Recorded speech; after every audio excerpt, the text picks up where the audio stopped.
Classroom management.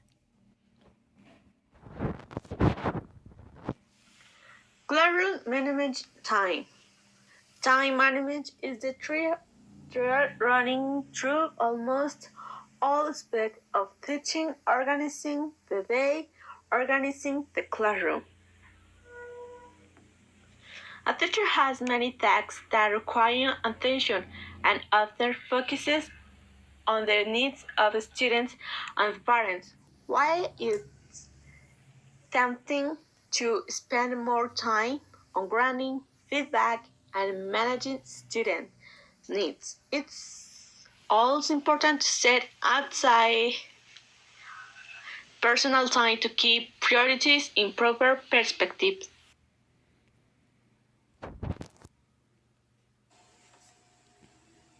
Grouping. Whole group instruction and seat work aren't always the order of the day. When it's time to form small groups, keep your options fluid and flexible. The students will welcome the many opportunities to work with different classmates in different ways. There are 8 classroom grouping techniques, and the first one is random grouping. This is completely arbitrary grouping. This technique is used when your focus is on management and forming groups of equal size. Random grouping can also help students get to know each other better. Achievement or ability grouping. In this grouping situation, students with similar achievement levels or academic traits are placed in the same group. Social cooperative grouping. With this kind of grouping, you assign each of your students a different role. For example, leader, presenter, or helper, in order to give them the opportunity to practice specific social skills. Interest grouping. With this kind of grouping, you assign students to a group or have them assign themselves to a group based on their interest in particular topics of study.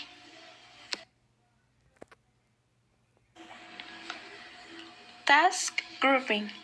With this kind of grouping, you put together students who are successful in completing given types of activities. For example, students who find drawing enjoyable are grouped together to construct a scenario to reenact a story. Knowledge of subject grouping. Here you put together students with background knowledge of a given subject or hobby. Use it when you want students to see likeness among one another and share information. Skill strategy grouping. Here you group together students who need practice with a specific skill or strategy. Students' choice grouping. Allow students to group themselves according to a shared preference for an author or genre in reading. For example, or historical period or country in social studies. This grouping system is good to use when student success is not dependent on choice, when you want students to take the lead.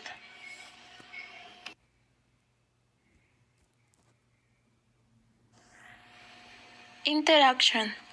The term classroom interaction refers to the interaction between the teacher and learners, or learners and learners, in the classroom.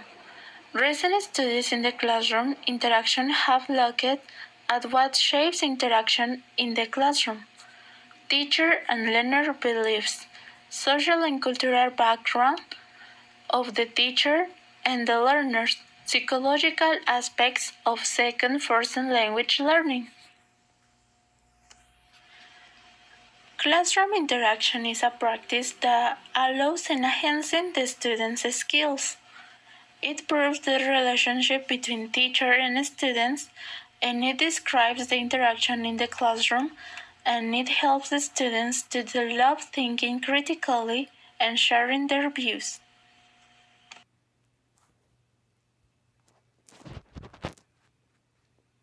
Discipline is defined as the practice of teaching others to obey rules or norms by using punishment to correct unwanted behaviors. In a classroom, a teacher uses discipline to ensure routine is maintained, school rules are enforced, and the students are in a safe learning environment. While the word discipline seems negative, the goal of using discipline is to teach students boundaries and limits to help students achieve personal and academic life goals.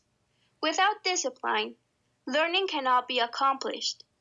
If students constantly disrupt the teacher, the others in class are affected. If a student does not follow the rules and does not complete classwork or homework, that student is missing out on valuable learning opportunities. The goal of discipline is to ensure each student receives the most from their education. Before you can enforce rules and norms, you have to clearly establish your expectations. Our students need to know what is expected of them and how to behave. Teachers should have class rules. It is important to have a list of expectations, such as class rules, either posted on a wall to ensure students understand what is expected of them. It's also imperative that the teacher explains these rules so students have the ability to ask questions. Daily routines are also important. Having a routine students commit to every day is a great way to help reinforce good behavior, responsibility, and best practice. Depending on age level, this could look a few different ways.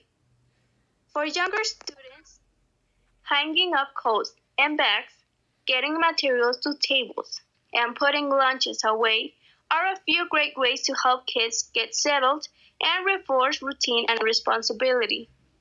For the older students, having a worksheet or assignment on the board for kids to start right away is an excellent way to refocus students and get them settled while the teacher takes attendance and or checks homework. This puts the students in charge of starting the learning process. Expectation and routine are necessary for proper classroom management, but these strategies alone will not equal success. You must enforce these rules and routines at all times.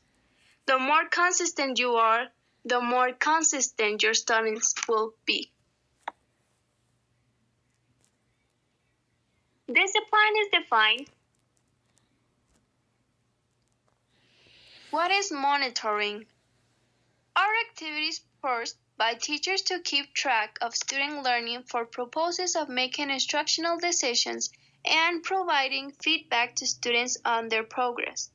When educators speak of classroom monitoring, they generally refer to questioning students during classroom discussions to check their understanding of the material being taught, circulating around the classroom during seat work, and engaging in one-to-one contacts with the students about their work, assigning, collecting, and correcting homework, recording completions, and identify gaps in their knowledge and understanding, administering and correcting tests, recording scores, reviewing student performance data collected and recorded, and using this data to make needed adjustments in instruction.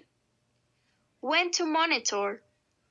Monitoring goes on all the time, but particularly during speaking activities, when the teacher is concerned with the general assessment of learners' performance in relation to general progress or recent language and skills development. Monitoring of individual learners takes place during writing practice exercise, when the aim is to point out errors and encourage self-correction.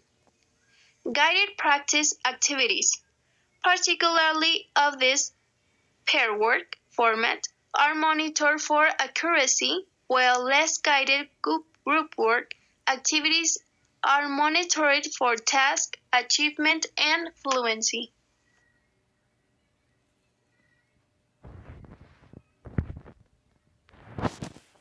Classroom problems. Reasons. A. Instructions weren't clear for students. B. Instructions were too complicated. C. Classroom management wasn't on a proper level. D. Pre-task activity was omitted. E. Task is not appropriate for the student's knowledge. F. Few auditory learners in the class. Reasons. A and B. Make clear, short and slow instructions again. Use visual help. Use body language, eye contact, and facial expressions. C.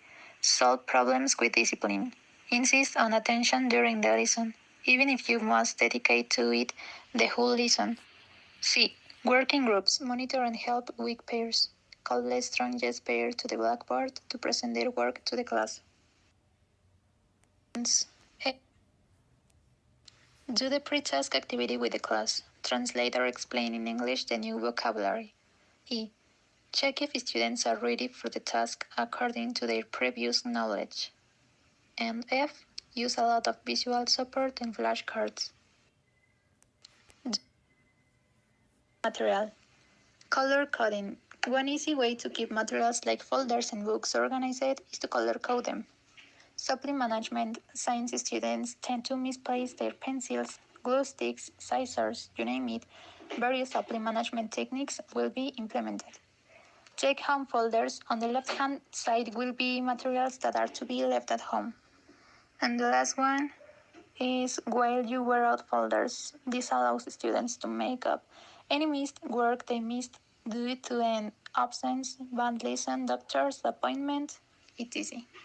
Material. Classroom management. Use of equipment. Another possible area for rules and procedures is the use of material and equipment, such as bags, desks, and storage areas, as well as the care and holding of special materials and equipment. Regardless of the age of the students or the type of classroom, we recommend the following strategies. Establish rules for procurement for common classroom material and equipment. Establish rules and procedures for special materials and equipment.